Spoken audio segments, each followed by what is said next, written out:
नमस्कार दोस्तों, स्वागत है आपका हमारे चैनल टेल्स बाय यशु पर। यहाँ पर आपको मिलेंगी रोचक और सस्पेंसफुल कहानियाँ। अगर आपको यहाँ पर हमारी कहानियाँ पसंद आती हैं तो कृपया करके आप हमारी वीडियोस को लाइक करें, इसको अपने दोस्तों को साथ शेयर करें और साथ के साथ अपना कमेंट करना ना भूलें।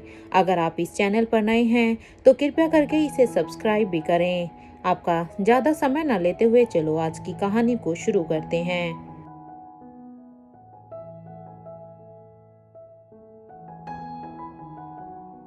और में हमने सुना था कि जब एनी और जॉन दोनों ही स्पेशल डिपार्टमेंट के लोगों को वहां पर बाहर ग्राउंड में उनकी प्रैक्टिस करा रहे थे तो उनकी प्रैक्टिस अब ऑलमोस्ट डन हो गई थी। तब अब एनी निखिल से कहती है कि आप मेरे साथ एक बार बेसमेंट की तरफ आओ, और अब वो निखिल को अपने साथ लेकर जाती है। वहां पर जाने के बाद वो अब अपने सिस्टम पर बैठ जाती है और अब वो एक लिंक को ओपन करती है और अब उस लिंक को वो निखिल से कहती है कि इसे आप अच्छी तरह से देख लीजिए, काम आ सकता है। यहाँ अब निखिल को सारी ही बातें बता देती है और उसके अब उसे कुछ बताने के बाद अब अचानक से एनी को याद आता है कि किंग की स्टैचू ने उसे एक कागज दिया था। वो अब उस कागज को देखने लगती है कि आखिर एनी ने उस कागज को कहाँ रखा है। वो अब अपनी आंखों से पूरे ही लैब को स्कैन करने लगती है। तो जैसे ही अब वो पूरे ही लैब को स्कैन करती उस कागज को ढूंढने के लिए, तो उसे एक ड्रॉर में वो कागज दिखाई देता है। उस कागज को दिखते ही वो जल्दी से अब वहां पर चली जाती है उस ड्रॉर के पास, और अब वो उस ड्रॉर को खोलकर उस कागज को निकालती है। उस कागज को निकालने के बाद अब एनी उस कागज को अपने हाथ में लेकर अब उसे खोलती है और देखती है तो उस कागज में कुछ कोड लैंग्वेज में कुछ लिखा हुआ था। एनी क्योंकि एनी खुद एक रोबोट थी, इसलिए वो उस कोड लैंग्वेज को अब समझती थी, इसलिए अब वो उसे अब स्कैन करने के बाद वो अब उस मैसेज को डिकोड करने लगती है। कुछ ही देर तक जब वो पूरे मैसेज को अब डिकोड कर लेती है तो अब वो यही सोचती है कि उसे इस बारे में सबसे पहले अपने एनी का मैडम और रोहित सर को बता देना चाहिए। इसके बाद वो दोनों ही कुछ डिसाइड कर सकते हैं। यहाँ पर रोहित के पैलेस में एनी अभी यही सोचती है कि आखिर वो उसकी एनी का मैडम तक अपनी बातों को कैसे पहुंचाएगी, क्योंकि एनी जानती थी कि अनिका अभी यहाँ पर नहीं है और अनिका से वहाँ पर किंग के पैलेस में बात करना कितना ही डिफिकल्ट भी हो सकता है। इसलिए वो बस अब यही सोचती है कि उसे कौन से जरिए से अनिका तक ये मैसेज भेजना चाहिए। वो ये तो जानती थी कि वो रोहित को कैसे बताएगी, क्योंकि रोहित को बताने के लिए वो स्वाति मल्होत्रा यानी अपनी बॉस को उस मैसेज को भेज देगी, जिससे स्वाति मल्होत्रा रोहित को बता सकती थी। लेकिन उसे अनिका को भी बताना था, इसलिए कुछ देर तक सोचने के बाद अब एनी को कुछ सडनली फिर से याद आता है और अब वो जल्दी से लैब के बाहर आकर अब एक पंछी को देखने लगती है।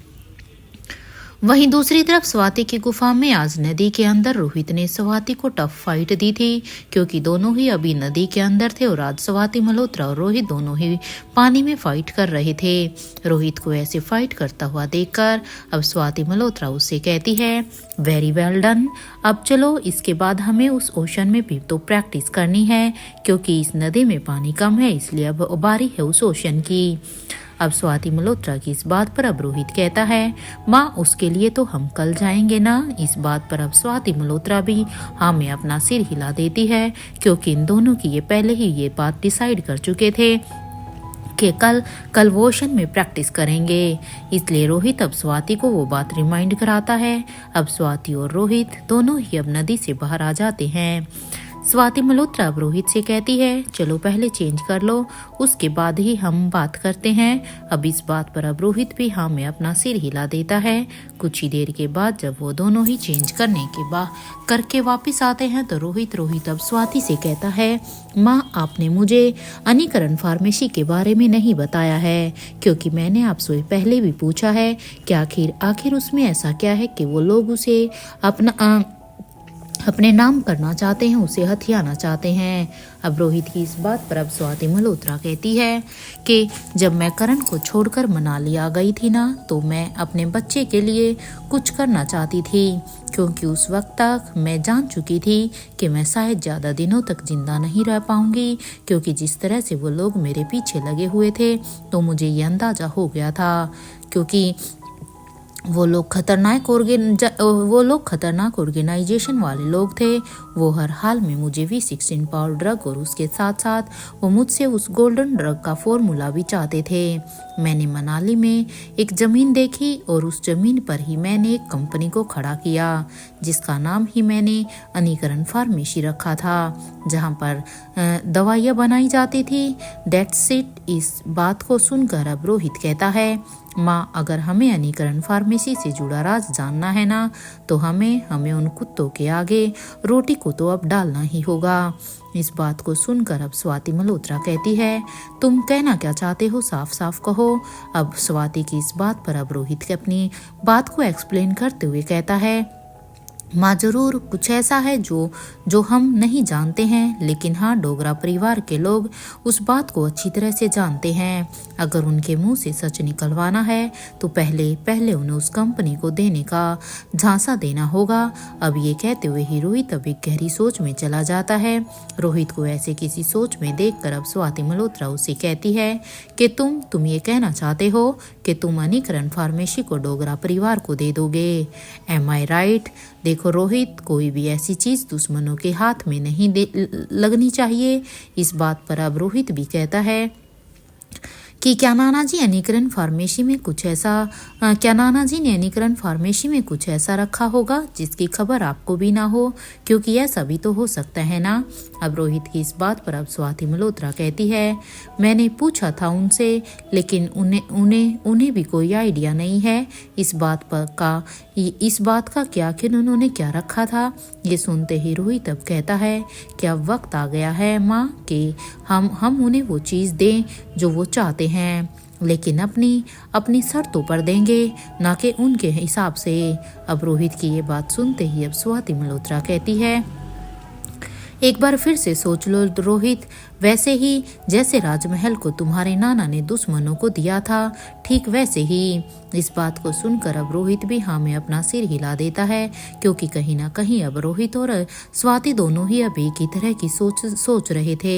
इसलिए वो अब स्वाति से कहता है, आप मेरे फ़ोन का एक्सेस अब मेरे हाथ में दे दीजिए और कुणाल को आप मेरे फ़ोन का एक्सेस अपने हाथ में ले लीजिए, जो कि अभी जॉन के पास है, और हाँ, उससे आप कुणाल को एक मैसेज कीजिए कि मैं उसे अनीकरण फार्मेसी देने के लिए तैयार हूँ।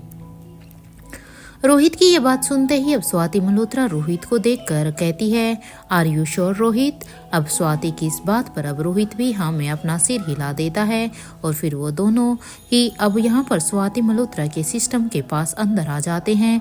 इधर स्वाति अभी अपनी उंगलियों को तेज रफ्तार से अब अपने सिस्टम पर चलाने लगती है। कुछ ही सेकंड में अब स्वाति मल्होत्रा ने रोहित के फ़ोन के एक्सेस को अब अपने हाथों में ले लिया था, और अब वो रोहित के नंबर से अब कुणाल डोगरा को एक मैसेज टाइप करती है। वो मैसेज को टाइप करते हुए लिखती है कि मैं तुम्हें अनीकरण फार्मेसी देने के लिए तैयार हूँ, लेकिन मेरी कुछ शर्तें हैं जिसे तुम्हें मानना होगा, और मुझे उस कंपनी का 5 गुना अमाउंट चाहिए। ये लिखते हुए ही अब स्वाति अब रोहित की तरफ देखने लगती है, तो रोहित भी बस अब उसे हाँ ही कहता है, क्योंकि स्वाति मल्होत्रा ने ये लिखते हुए रोहित की तरफ इसलिए देखा था कि क्या रोहित को ये सब ठीक लग रहा है, जिसमें अब रोहित ने भी उसे अपनी सहमति दे दी थी। रोहित की सहमति मिलने के बाद स्वाति मल्होत्रा अब इस मैसेज को रोहित के फ़ोन से अब सेंड कर देती है। कुछ ही देर तक सोचने के बाद अब स्वाति मल्होत्रा फिर से रोहित से कहती है, आई होप कि इसमें कोई गलत कॉन्सिक्वेंस ना हो। इस बात पर अब रोहित कहता है, हमें हर कदम को अब फूक कर रखना होगा। यहाँ स्वाति और रोहित दोनों ही बातें ही कर रहे थे कि तभी स्वाति मल्होत्रा की नज़र बाहर अब एक पंछी पर जाती है, तो अब वो उसे देखकर अब वो हैरान हो जाती है, और वो अब अपने मन में ही यही सोचती है कि आखिर ये पंछी यहाँ पर कैसे आया। स्वाति अब अपने मन में ही यही सोचती है। इससे पहले कि स्वाति अब उस पंछी के साथ कुछ भी बातें करे कि तभी वो पंछी अब वहां से उड़कर अब फिर से आसमान की तरफ जाने लगती है। वहीं दूसरी तरफ इधर रोहित के पहले इसमें धनंजय पीरामल अब कुछ सोच ही रहे थे कि तभी वहां पर अब इंस्पेक्टर अब्बास उनके पास आकर कहते हैं, सर, आपने कहा था कि आप मीटिंग हॉल में हमसे कुछ बातें करना चाहते हैं। अब इंस्पेक्टर अब्बास की ये बात सुनकर अब धनंजय पीरामल उनसे कहते हैं कि आप सभी बस 1 घंटे के अंदर ही अपनी पूरी ही टीम के साथ मुझे मीटिंग हॉल में मिलिए। और अब धनंजय की ये बात सुनकर अब इंस्पेक्टर अब्बास कहते हैं, ओके सर, मैं बस सभी के साथ 1 घंटे में आपको मीटिंग हॉल में ही मिलता हूँ। मैं तब तक सभी को इन्फॉर्म कर देता हूँ। ये कहते हुए ही इंस्पेक्टर अब्बास अब अपने रूम की तरफ जाने लगते हैं। वहीं दूसरी तरफ अब तक एनी ने भी एक पंछी के जरिए अनिका को मैसेज पहुंचा दिया था, क्योंकि एनी ने एकदम से जो आइडिया आया था वो यही आया था कि उसकी अनिका मैडम पंछियों की भाषा को जानती है, इसलिए वो इस पंछी के जरिए ही अनिका तक वो मैसेज भेज देगी जिसे उसने डिकोड किया था। तो वहीं अब तक वो लैब के अंदर आने के बाद अब वो अपने सिस्टम पर आकर बैठ जाती है और अब अपने सिस्टम को यूज करते हुए वो अब अपनी बॉस स्वाति मल्होत्रा को भी एक मैसेज टाइप करने के बाद अब वो उसे भी सेंड कर देती है। एक तरफ जहां पर ये सब हो रहा था तो वहीं दूसरी तरफ इधर लंदन के पास बने एक गांव में एक घर बना हुआ था और गार्डन में फूलों को पानी दे रही वहीं गार्डन में कोई फूलों को पानी दे रही थी कि तभी वहां पर अब एक पंछी आकर अब पेड़ की एक डाल पर बैठ जाती है और अब वो आवाज निकालने लगती है। उस आवाज को सुनकर उस औरत के चेहरे के एक्सप्रेशन ही एकदम से बदल जाते हैं। अब वो उस पंछी की तरफ देखकर कहती है, ये क्या कह रहे हो तुम? क्या सच में मेरे बच्चे ने ऐसा किया है? उसे ये नहीं करना चाहिए था। उसे अंदाजा भी नहीं है कि अगर वो कंपनी दुश्मनों के हाथों में लग गई ना तो ये पूरी की पूरी दुनिया के लिए एक श्राप बन जाएगा। मैंने स्वाति मल्होत्रा तक उस जमीन को पहुंचाया था। सबको लगता है कि दुश्मन को कंपनी चाहिए, लेकिन सच सिर्फ मैं जानती हूँ कि उन्हें वो कंपनी किसी भी हाल में नहीं चाहिए। उन्हें तो बस वो ये सब कहते हुए ही वो औरत अब चुप हो जाती है। वो अब अपनी बात को आगे नहीं बढ़ाती और अब वो कुछ देर तक सोचने लगती है कि तभी उसके कानों में अब फिर से एक आवाज आती है कि मैडम क्या हुआ है? सब ठीक तो है ना? अब उस आवाज को सुनते ही वो औरत जब मुड़कर पीछे की तरफ देखती है तो उसके चेहरे पर अब एक स्माइल आ जाती है और अब वो उस चेहरे को देखकर कहती है, क्या तुम्हें तुम्हारी बेटी राजलक्ष्मी की याद नहीं आती है? इस बात पर अब वो औरत कहती है, मैडम मेरी तो पूरी जिंदगी ही आपकी देन है। मैं तो बस अपने परिवार के लिए सालों पहले ही मर चुकी हूँ।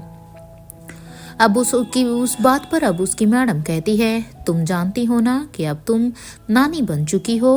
अब इस बात पर वो औरत कहती है, मैडम अब मेरे लिए इन बातों के कोई भी मायने नहीं है, क्योंकि मेरी पूरी जिंदगी बस आपकी ही है। मेरी ये जिंदगी आपकी ही देन है, इसलिए मेरी जिंदगी अब आपके ही नाम। ये सुनते ही अब वो औरत फिर से कहती है, ठीक है फिर वो क्या है ना कि मेरा मन बहुत घबरा रहा है, मुझे मेरे बच्चे की चिंता हो रही है। ये सुनते ही अब उसकी असिस्टेंट कहती है, मैडम क्या हमें पेरिस चलना चाहिए? इस बात पर अब उसकी बॉस कहती है, अगर रोहित ने तुम्हें वहां पर देख लिया ना तो वो फिर से तुम्हारे सामने ढेर सारे सवालों को खड़ा कर देगा। वैसे तुम भूल तो नहीं गई ना आखिर किस तरह से रोहित तुम तक पहुंच गया था? ये सुनते ही अब उसकी असिस्टेंट कहती है कि सॉरी मैडम, मैं तो भूल ही गई थी कि इस वक्त मुझे रोहित मारवा से दूर ही रहना है। वैसे मैं सोच रही थी कि क्या आपके पास उस वायरस का एंटीडोट है क्या? उसके इस सवाल पर अब वो औरत खामोश होकर घर के अंदर चली जाती है और यहाँ पर उसकी असिस्टेंट अभी अपने काम में फिर से लग जाती है। काम को करते हुए ही वो अब सोचती है कि क्या अनिका गुलेरिया कभी डॉक्टर अमृता से मिल पाएगी। यहाँ पर ये दोनों औरतें बातें कर ही रही थी तो वहीं पेरिस में राजमहल में रिया भी अपने रूम में चली गई थी और अब इस रूम में आयशा और रेखा मूर्ति दोनों ही अकेली थी। क्योंकि ये दोनों आपस में बातें कर रही थी इसलिए रिया यहाँ पर बोर हो रही थी, इसलिए रिया उनके रूम से निकल जाती है। इधर आयशा अब रेखा मूर्ति से कहती है, तुम इतना दूर का कैसे सुन लेती हो? अगर उस रात तुमने अगर सुना नहीं होता ना तो मुझे पता ही नहीं चलता कि अनिका की जान को खतरा है। ये दोनों उस दिन की याद में चले जाते हैं जब रेसिंग कंपटीशन होने वाला था उस दिन आयशा मारवा रिया के रूम में उससे मिलने के लिए आई थी। कुछ देर तक रिया के साथ टाइम स्पेंड करने के बाद वो अब रिया से कहती है, अच्छा बेटा आप अब अपना काम करो, मैं जाती हूँ। ये सुनते ही अब रिया भी कहती है, ओके दादी। रिया ने ये भी कहा ही था कि तभी अब उसका फ़ोन बजने लगा। रिया ने जब देखा तो ये उसके मामा क्रिश का फ़ोन आ रहा था, इसलिए रिया अब अपने फ़ोन को लेकर अब अपने रूम की बालकनी में चली जाती है ताकि उसकी दादी को इस रेसिंग कंपटीशन के बारे में कुछ भी पता ना चले। यहाँ आयशा मारवा भी अभी दरवाजे की तरफ जाने लगती है कि तभी उसके हाथों से अब रिया के सॉफ्ट टॉय गिर जाता है। आयशा मारवा अब उन्हें उठाने के लिए नीचे झुक जाती है। यहाँ अपनी बालकनी में रिया, जिसने कि अभी क्रिस के फ़ोन को उठा लिया था, वो अब क्रिस से कह रही थी, ये आप क्या कह रहे हो मामू, आप मुझे अपने साथ नहीं लेकर जा रहे हो। कुछ देर तक अपने फ़ोन पर ऐसे ही बात करने के बाद रिया अब अपने रूम में वापस आ जाती है और वो अब अपने फ़ोन को अपने बेड पर रखकर खुद से ही कहती है, ये तो गलत बात है। मेरी मम्मा रेस में पार्टिसिपेट करने वाली है और वो और अपने साथ मुझे नहीं लेकर जाना चाहती। वो मेरी मम्मा इस रेस में पार्टिसिपेट करेगी, वो भी कार्तिक बनकर। ये बात किसी को भी पता नहीं है कि वर्ल्ड बेस्ट का ऋषभ कार्तिक कोई और नहीं बल्कि मेरी मम्मा ही है और मुझे उनकी रेस को देखने के लिए जाना है। कुछ सोचना पड़ेगा मुझे वहाँ पर जाने के लिए। वैसे भी मम्मा की रेस तो 4 बजे से होने वाली है। ये कहते हुए ही रिया अभी बाथरूम में चली जाती है। यहाँ बेड के नीचे आयशा मारवा ने रिया की सारी ही बातें सुन ली थी, क्योंकि आयशा मारवा यहाँ पर उस सॉफ्ट टॉय को उठाने के लिए नीचे झुकी हुई थी, जिसे रिया ने भी नहीं देखा था। अब उसके हाथों से रिया का वो टॉय फिर से गिर गए थे, इसलिए अब उसकी आंखों में भी नमी थी। खुद को कंट्रोल करते हुए आयशा मारवा अब अपनी जगह से उठकर अब रिया के रूम से बाहर निकल कर आ जाती है। उसके दिमाग में बहुत कुछ चल रहा था कि तभी अब वो रेखा मूर्ति के से वहाँ पर जैसे वो अपने कमरे की तरफ बढ़ रही थी तो वहाँ रेखा मूर्ति से टकरा जाती है। उन्हें ऐसे देखकर अब रेखा मूर्ति भी कहती है, क्या बात है आयशा, आप ठीक तो हो ना। इस बात पर अब आयशा मारवा कहती हैं कि आप अब बस मेरे साथ मेरे रूम में आइए, मुझे आपसे कुछ ज़रूरी बात करनी है। आयशा की ये बात सुनते ही अब रेखा मूर्ति भी हाँ में अपना सिर हिला देती है और वो दोनों अभी आयशा मारवा के रूम में आ जाती है। वहाँ आने के बाद अब आयशा मारवा अब अपने रूम के दरवाजे को बंद कर देती है ताकि कोई भी उनकी बातों को, उनके डिस्कशन को ना सुन पाए। और अब वो रेखा मूर्ति से कहती है, क्या अनिका ही कार्तिक है। अब आयशा के इस सवाल को सुनकर अब रेखा मौसी को थोड़ा सा शौक लगता है और वो कुछ कहती नहीं है, क्योंकि उसे भी ये समझ में नहीं आता कि आखिर अब वो आयशा को क्या कहे। वो बस आयशा मारवा को ही बड़ी ही हैरानी से देख रही थी। रेखा मूर्ति को इस तरह से खुद की तरफ घूरता हुआ देखकर और इस तरह से खामोश देखकर अब आयशा मारवा कहती है कि मैंने खुद रिया के मुंह से ये सब सुना है और मुझे ये भी पता चला है कि आज अनिका की रेस है और वो वहाँ पर जाना चाहती है। आयशा की ये बात सुनते ही अब रेखा मूर्ति ने अपने एक हाथ को अपने सिर पर मार लिया और अब वो आयशा मारवा से कहती है कि देखिए आप अनिका से नाराज मत होना, वो तो बस उस बच्चे कार्तिक की मदद करने के लिए ही उस रेस में पार्टिसिपेट करती है। वो क्या है ना कि कार्तिक ने बस एक बार अनिका को लंदन में मदद की थी, इसके बदले में अनिका उसकी इस तरह से हेल्प करती है, लेकिन वो पर्सनली इस रेस को नहीं बल्कि वो कार्तिक के लिए ही ये सब कर रही है और कुछ नहीं। इस बात पर अब आयशा मारवा कहती है मैं भी जाना चाहती हूँ वहाँ पर, बस एक बार जाकर देख लूँ कि मेरे बच्चे सेफ हैं, इसके बाद मैं वापस वहाँ से आ जाऊँगी। अब आयशा की ये बात सुनते ही अब रेखा मूर्ति कहती है कि देखते हैं, और वैसे भी अभी तो रिया का भी जाना वहाँ पर डिसाइड नहीं हुआ है कि वो जाने वाली भी है या नहीं। ये कहते हुए ही अब रेखा मूर्ति दरवाजे को खोलकर अब वहाँ से चली जाती है। वो अभी अपने मन में ही सोचती है कि सच में इस रिया ने सारी की सारी गड़बड़ कर दी है, क्योंकि अगर ये रिया ऐसे ही बड़बड़ाती रही तो फिर तो अब आयशा को पता चला है, फिर ना जाने फैमिली मेंबर में से और किसको पता चलेगा। कुछ देर के बाद जब सभी लोग अब आयशा के रूम में बैठे हुए थे तो अब बड़ी रानी के फ़ोन पर अब लतिका का और रेखा मूर्ति के फ़ोन पर अब रिया का मैसेज आता है, जैसे ही आयशा जिसे आयशा ने भी देख लिया था। आयशा अब आंखों ही आंखों में वहां पर अब सबके साथ बैठे हुए अब रेखा मौसी से कुछ बात कर रही थी, क्योंकि वो आंखों के इशारे से ही आपस में बातें कर रही थी। रेखा मौसी अब उन्हें मना कर रही थी तो आयशा मारवा अब उन्हें घूर घूर कर देखने लगती हैं, क्योंकि अब वो रेखा मूर्ति से अपनी बात को मनवाना चाहती थी। तो इधर यहाँ रेखा मूर्ति अब बड़ी रानी से कहती है कि आज ओजस आने वाला है, मैं जरा देखती हूँ कि वो कहाँ तक पहुँचा है। रेखा मूर्ति ने अब यहाँ पर ओजस का बड़ी रानी के सामने बहाना बनाया और ये कहते हुए वो अपनी बात को आगे बढ़ाते हुए कहते हैं, अभी वो आया क्यों नहीं, क्योंकि अब तक तो उसे पहुंचना चाहिए था, इसलिए अब वो अपने फ़ोन को अपने हाथ में लेकर अब रेखा मूर्ति वहां से चली जाती है। उन्हें ऐसे जाता हुआ देखकर अब आयशा मारवा भी अब बड़ी रानी से कहती है, आप यहीं पर रुकिए, मैं आती हूँ। इससे पहले कि बड़ी रानी कोई भी जवाब देती कि तभी उनके फ़ोन पर अब आलिशा का फ़ोन आ रहा था। आलिशा के नंबर को देखकर अब बड़ी रानी कहती है कि थोड़ा जरूरी बात करनी है हमें आलिशा से, इसलिए हम आप दोनों को बाद में ज्वाइन करते हैं। इस बात पर अब आयशा मारवा भी अब बड़ी रानी की बात में हाँ में अपना सिर हिला देती है, क्योंकि आयशा मारवा को भी तो खुद अभी रेखा मूर्ति से बात करनी थी। इसलिए बड़ी रानी अब वहां से निकलकर बाहर आ जाती हैं और अब वो आलिशा का फ़ोन उठाकर अब वो उसे बात करने के लिए चली जाती हैं। यहाँ आयशा मारवा भी अभी रेखा मूर्ति के पीछे पीछे ही आ जाती हैं और उसके पास आकर अब वो उसे कहती हैं कि लास्ट टाइम पूछ रही हूँ मैं रेखा कि आप मेरे साथ चलेंगी या नहीं। अगर आप मेरे साथ नहीं चल रही तो फिर ठीक है, मैं अकेली ही जा रही हूँ। आयशा ने ये कहते हुए ही अब आयशा मारवा राजमहल के ग्राउंड फ्लोर की तरफ जाने लगती हैं। वहां पर खड़ी रेखा मूर्ति अभी अपनी ही सोच में थी, क्योंकि अभी तक वो डिसाइड ही नहीं कर पा रही थी कि उसे आयशा को वहां पर लेकर भी जाना चाहिए क्या या नहीं। वो भी सोच रही थी कि क्या उन्हें आयशा मारवा के साथ जाना चाहिए उनकी सेफ्टी को देखते हुए, या फिर वो अनिका और रोहित को इसके बारे में उसे बता देना चाहिए कि आयशा को अनिका के कार्तिक होने का सच पता चल गया है, क्योंकि जब तक वो अनिका और रोहित से इसके बारे में बात नहीं कर लेती तब तक वो भला आयशा को वहां पर कैसे लेकर जाती। कुछ ही देर तक सोचने के बाद अब रेखा मूर्ति भी अब अपने कदमों को फिर से आयशा मारवा के कमरे की तरफ बढ़ा देती है और अब वो भागती हुई वो आयशा मारवा के पीछे पीछे जाने लगती है। कुछ देर में अब रेखा मौसी अभी राजमहल के अब बाहर आ जाती है तो वो वहां पर सिक्योरिटी गेट के पास ओजस और उसकी पूरी ही टीम मेंबर्स खड़े हुए थे।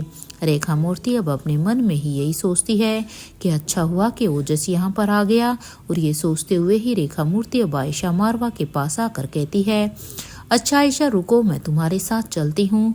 ये सुनते ही अब आयशा मारवा कहती है, ठीक है फिर, लेकिन हाँ जल्दी से चलो। ये सुनते ही अब रेखा मूर्ति कहती है कि ठीक है। इसके बाद अब वो ड्राइवर सीट पर आकर बैठ जाती है तो वहीं पैसेंजर सीट पर आयशा मारवा बैठ जाती है। आयशा मारवा के गाड़ी में बैठने के बाद अब यहाँ पर रेखा मूर्ति अब उस गाड़ी को अब चलाने लगती है। इधर सिक्योरिटी गेट पर गाड़ी को रोकने के बाद अब वो वहाँ पर ओजस से कहती है, कैसे हो ओजस। अब रेखा मूर्ति की इस बात को सुनकर अब ओजस कहता है, हेलो मैडम, वैसे आप कहीं जा रही हैं क्या। ओजस की इस बात पर अब रेखा मूर्ति कहती है कि हाँ, मुझे भी बस थोड़ा सा काम है, तुम अंदर जाकर फ्रेश हो जाओ, मैं बस अभी आती हूँ। रेखा मूर्ति की इस बात पर अब ओजस कहता है, ओके मैडम। ओजस से बात करने के बाद अब रेखा मूर्ति अपनी गाड़ी को उस लोकेशन की तरफ लेकर जाने लगती है। कुछ ही देर के सफर के बाद वो दोनों अभी वहां पर पहुंच जाती हैं। अपनी गाड़ी को वहां पर पार्क करने के बाद रेखा मूर्ति अब आयशा मारवा से कहती है कि आप गाड़ी से उतरने से पहले अपने मास्क को लगा लो, क्योंकि आपका फेस पूरी तरह से कवर होना चाहिए ताकि किसी को भी आप पहचान में ना आओ। अब रेखा मूर्ति की ये बात सुनते ही अब आयशा मारवा भी अब उसके हाथ से अब उस मास्क को लेती हैं और अब अपने फेस को पूरी तरह से कवर कर लेती हैं, और कुछ ही देर में वो दोनों अभी अपनी गाड़ी से बाहर निकल कर आ जाती हैं। इससे पहले कि रेखा मौसी कुछ भी कहती कि तभी उनके कानों में अब किसी की आवाज़ आती है, जो कि कह रहा था कि आज आज हर हाल में कार्तिक को मरना है, मैं इस रेस को जीतना चाहता हूँ। ये सब सुनकर तो अब रेखा मौसी को एकदम से ही शौक लगा। रेखा मौसी को भी पावर ड्रग दिया गया था, जिससे उन्हें दूर तक का सुनने की पावर मिली थी, इसीलिए ही उन्हें लिसनर भी कहा जाता था। रेखा मूर्ति को ऐसे देखकर अब आयशा मारवा उन्हें देखकर कहती है, क्या हुआ रेखा, तुम इस तरह से शौक क्यों हो, सब ठीक तो है ना। अब आयशा की इस बात पर अब रेखा मूर्ति के उन्हें चुप रहने के लिए कहती है, और क्योंकि वो अब अपने मुंह पर अपनी इंडेक्स फिंगर को लगाती है, जिससे अब आयशा मारवा भी वहीं के वहीं चुप हो जाती है और अब वो उन्हें अपने पीछे आने के लिए कहती है। रेखा मूर्ति अब उस आवाज का पीछा करती है और वो उस तरफ जाने लगती है। वो दोनों चलते चलते अब वहां पर पार्टिसिपेंट्स को जहां पर रूम अलॉट हुए थे, अब वो वहां पर उस लोकेशन पर आ जाते हैं। आयशा मारवा भी, जो कि रेखा मूर्ति के पीछे पीछे आ रही थी, वो बार बार अब उससे पूछने की कोशिश कर रही थी कि आखिर क्या हुआ है, तुम मुझे कुछ बताती क्यों नहीं हो, इस तरह से हम कहाँ जा रहे हैं। अब तक रेखा मौसी भी उस आवाज के बेहद करीब आ जाती है और अब वो उस रूम के पास आ जाती है जहाँ से उसे ये आवाज सुनाई दे रही थी, और अब वो दरवाजे को चेक करने लगती है कि आखिर वो उस इंसान को देख सके कि आखिर कौन है वो जो अनिका को यानी कि कार्तिक को मारने का प्लान कर रहा है। आयशा मारवा जबकि हॉल से देखती है तो उन्हें रूम के अंदर ज्यादा कुछ तो दिखाई नहीं देता है, लेकिन उन्हें एक 6 फीट का एक इंसान दिखाई देता है। जैसे ही वो इंसान पीछे मुड़ता है तो आयशा की आंखें अब एकदम से ही बड़ी बड़ी हो गई थी। उसे देखकर अब ऐसा लग रहा था कि पता नहीं उसे क्या हुआ है। इसलिए आयशा मारवा अब अपनी जगह से थोड़ा सा दूर होकर कहती है कि ये जिंदा है, ये कैसे हो सकता है भला।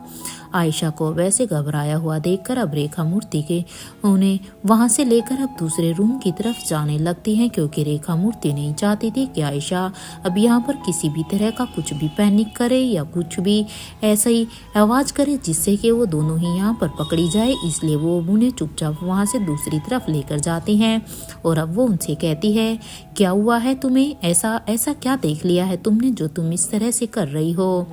तुम जानते भी हो कि उस रूम में जो शख्स है वो क्या प्लानिंग कर रहा है।